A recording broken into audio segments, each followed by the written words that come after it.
Hello Internet, Dad here, the world's most concerned internet parent. Once again I'm vetting YouTube videos for my two beloved and cherished children. In this video I am very concerned about the behaviour of my daughter Charlemagne, a very impressionable and amphibious young lady with ambitions and a mind of her own. I'm all for her being an individual and having her own opinions, but it's just the way she delivers those opinions that I am concerned with. She's practically talking like some sort of Holocaust-denying conspiracy nut, in a tone and voice that I cannot accept. I found she'd been watching a channel called Newsbroke. I'm not quite sure what Newsbroke is all about, but it seems to be presented by this woman. Who this woman is, I am not quite sure, but she definitely seems to be an opinionated young lady based on the video titles. One video Charlemagne seemed to have viewed quite a few times was Don't Drink The Toxic Masculinity. What is toxic masculinity, you might cry?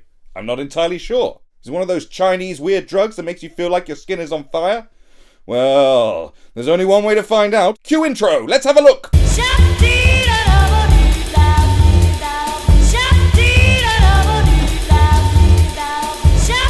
It's not an easy time to be a man. Women's marches, the Me Too movement, I can see how some men might feel lost when it comes to knowing the role they play, or might feel like the treehouse of victimhood has a sign on it that says, "No boys allowed." Ah, that explains the condescending tone I've been getting recently. I don't know if you've ever been patronized by a teenager before, but it looks a lot like that. The truth is, man, you've been in the treehouse this whole time. Your side just has a roof and a PS4. Because men suffer from patriarchy in similar and yet very different ways. Ah, now that explains where all the conspiracy talk is coming from. I don't know what a patriarchy is, but it sounds like something that might involve robes, satanic messaging, and a lot of weird Alex Jones type shit. Now I'm all for a good conspiracy or two, but this sort of nonsense sounds like something I don't want my 12-year-old having pumped into her brain. Especially by a woman with a neck like that! And I'm not saying that. He is. What about all the boys who are profoundly affected in a negative way by what some adult man is doing against their mother, themselves, their sisters? What about all those boys? Oh dear. Why is he so out of breath and excited when he talks about young boys? I've seen this kind of behaviour before. I once had a Catholic priest as my mentor when I was a young man. A bit weird because we weren't even Catholics at the time. Mum and Dad just wanted me out the way. Used to send me to Sunday school. I remember the leering look on the priest's face when I walk into Sunday school, dribbling all down his chin, trying to force communion wine in certain holes that I shall not mention on such a YouTube channel. Let's just say he was a bit strokey on the head, and a bit requesty for me to take my clothes off. I don't know if you've ever been swimming with a Catholic priest before, but the costume is lacking. Damn. If that guy gave locker room pep talks, there would be no more locker room talk. Christ, this bargain bin looking Sophia Loren is very condescending. If she gave pillow talk, there'd be no more pillows. Or if we know what we have in common, what are the problems that are unique to men? While women are told to be obedient, that they're too emotional, and that they already have 3 crop tops exactly like that, what are the messages that men and boys get? Charlemagne has too many tops as it is, and she is growing fast. As all parents know, buying kids too many pairs of clothes when they're growing at such a rapid rate is a very unwise investment. And the other problem is, what is Charlemagne growing into? This rapidly expanding green-skinned amphibioid causes me and Mrs. Dad quite some concern. And the doctors, they have no answers. Sometimes when she was younger, we'd give her treats such as sweeties and chocolates. But Charlemagne would prefer to go to the pond at the end of the garden, stick her tongue out, and wait for a fly to land on it. The signs were all there, we just chose to ignore them. I feel a bad parent at times, that's why I'm trying to atone myself by not having her pumped full of swamp donkey talk. She's got enough swamp in her already. No fear. Well, I guess that explains my older brother's fashion choices in elementary school. Also his crippling depression. Crippling depression? I'd say it was because of you. And since the plebes among us still watch commercials... Plebes? I assume she means plebs. Now, I don't know how good your Roman history is, but plebs was the word for, let's say, the peasants. In today's climate, the better term is less affluent. So this condescending whoreface seems to be looking down upon the less affluent, the people that like going to Butlins on holiday. You wouldn't catch me at Butlins with all those red coats. But let's not get it twisted. I don't look down upon people who don't have as much money as me. I once was poor too, as all children are poor. It's mummy and daddy's money. Don't forget it, Charlemagne! I'd say she's having a go at the riffraff, the people that like stuff that's advertised to them. Well, I put it to you, stretch neck. This is not the sort of attitude I want you filling little Charlemagne's head with. Charlemagne already has a problem with people that she considers less than her. That's quite a statement from a girl who hops around. Real men should shave like a man, smell like a man, wash like a man / feel like a man, have the essence of man. Well, it's better than smelling like a bin full of dead goats. And I'm certainly not going to use Charlemagne's No More Tears. Forget campus rape, unequal pay, or domestic violence. Birkenstocks are the real enemy. Crikey. These issues shouldn't be addressed in such a petulant manner. Also, no makeup? Are you not watching the Queer Eye reboot? Episode 1's lonely Georgia truck driver just got a comprehensive skincare routine to tame his redness, and he is looking fly. Yes! Control those flare-ups! I got tips from a gay once. It was the early 90s. Everyone knew that the homosexual community had all the best drugs.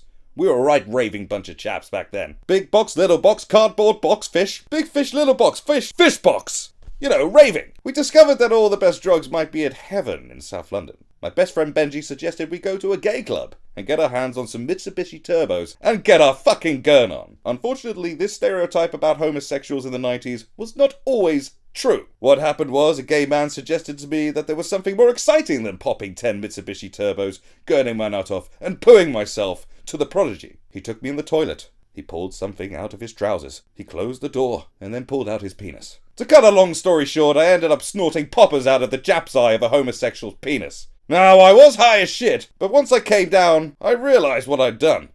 I'd actually stuck a dick up my nose. So society tells men they must behave in a certain way, but what about the ways they're told to behave towards women? Hold on, why are you telling me how to act? Property of men and objects, particularly sexual objects. And that makes total sense if you've watched any TV or movies, since TV or movies were a thing. She has a point there. I do remember watching the film Misery back in the 90s. Kathy Bates was illfully miscast in that film. Such a siren of sexual desire should not be playing a frumpy old psychopath.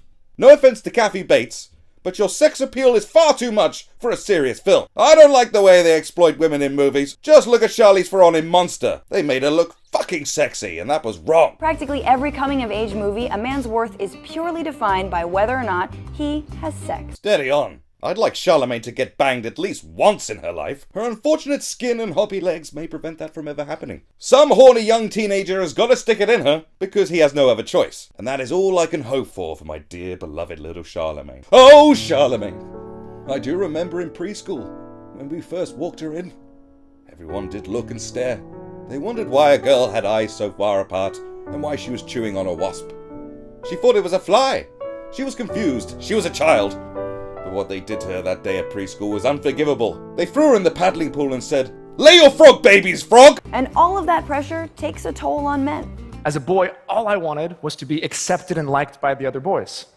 But that acceptance meant I had to acquire this almost disgusted view of the feminine. Ah, I recognize this kind of gentleman. At school we would have called him a tag-along. Literally, these individuals would have done anything to get in with the cool guys. Such as myself. We could have literally told this young man to go suck on an exhaust pipe to get high, and he would have done it, to get the love and affection of much cooler kids. Yes, tag-alongs will always be a problem. Sorry boy, but the cool guys don't want you in their club. The fear of feeling anything is, if I start crying, I may never stop. I might just cry and cry. Tell me about it. How do you think we feel when we're PMSing and Toy Story 3 comes on? I have stared death in the face. Don't ever approach adversity by crying. I don't remember that little Chinese student walking towards that tank in Tiananmen Square with the old boo-hoos on. That wouldn't have gone down well, and certainly wouldn't have got anything done. Gandhi didn't cry. Charlemagne sometimes cries, and then weeps even further because she realizes all the pond is draining out of her face. When all these traditionally masculine traits are taken to the extreme, you end up with what psychologists and journalists have called toxic masculinity, a specific model of manhood geared towards complete dominance and control. It's not really advisable to put doctors and psychiatrists in the same pot as journalists. Because I tell you this, if I ever find a lump on my balls, I'm certainly not going to call Piers Morgan for an opinion. Learned men of medicine, bloggers? Who would you prefer to assess the mental stability of your children? A psychiatrist or Kelvin MacKenzie? But the connections between toxic masculinity and mass murder get even scarier, because more and more mass acts of violence are being committed by far-right extremists, and deep-seated misogyny is often a pillar of hateful ideology. Some have even called toxic masculinity a gateway drug to other extreme views. Indeed, gateway drugs do worry me. But unfortunately, judging by Charlemagne's recent behaviour from watching this video, I'd say you are the gateway drug to twattery. And that's a gateway I don't want Charlemagne walking through. I should reiterate, hopping through. Take the 22-year-old who killed 6 people in Santa Barbara. He wrote and vlogged his frustrations about feeling like a loser because he didn't receive attention from women. He wrote, "I will punish all females for the crime of depriving me of sex." He also held racist resentment towards black men who had girlfriends, and new reporting shows that he was interested in Nazism. Or the Norwegian mass murderer who killed 77 people and wrote in his manifesto that men aren't men anymore, but emotional beings that are there to serve the purpose as a never-criticizing soulmate to the new age feminist woman goddess. My, and who would have thought the manifesto written by a child murderer would be so controversial? No one's accepting fishing tips from Raoul Moat. The alt-right preys on male insecurity and promotes its violent, toxic masculinity as a source of pride. All twats with agenda prey on the weak. Just look at old Captain Turd-Eye, Abu Hamza. He preyed on some right weaklings and made them did silly stuff. And you, dear, with a stretchy weird neck, are preying upon my very vulnerable weakling of a daughter, Charlemagne. Just listen to Richard Spencer, white supremacist and the guy who made corduroy evil, talk about women's rights. Feminism has seduced many women into thinking that, oh, men are wrong, I need to be myself, I need to have a career, I need to do this. They wake up, they're 45, they're living with cats, and they are extremely unhappy. Good God. Somehow you made Richard Spencer seem reasonable. That's quite a feat. What are you going to do next? Tell people that killing fields was a fucking chill day? So yes, women would rather spend the night with a pussy than be grabbed by it. Grabbed by the pussy? No man wants to stink of cat piss. I do have questions about what your undergusset might smell like. I can remember my college days and there was a lot of idealistic young ladies such as yourself. We were preying on the weak then too. One time I took this young lady up to my dormitory. I pulled down those silky panties, looked past a Che Guevara tattoo, and went to proceed to eat the box. What came out of the box was a stench I cannot describe. Put it this way, have you ever eaten a raw fish pie? Wash the box, become a fox. Fish box! Yes, kings! So maybe don't drink the Mangria flavored Kool-Aid, because it's been roofied with toxic masculinity. Ah, it all makes sense now. It's pretty obvious that when you were going through your university days, no one ever tried to drug you. No one even tried to get you drunk to get in your underwear. Why weren't you a victim, you might cry? Well, let's put it this way. Your inner poison seeps through your face. Any man could look at such a face that is quite aesthetically pleasing. But see the dark, morose undercarriage of horror that comes through your eyes, your horrid neck, and your very condescending smile. This poison radiates through you and seeps through your pores like a sweaty dog shit bin in a park. I would advise that you do something about this inner poison, because you haven't drunk toxic masculinity. You've drunk so much haterade it has encompassed your entire soul, and you felt it necessary to spew your vitriol at my daughter's face through whatever medium you decided was fit. This cannot be accepted. She's far too young to be this fucked up in the head. Her tail's only just fallen off. Okay, viewers, we have seen quite enough.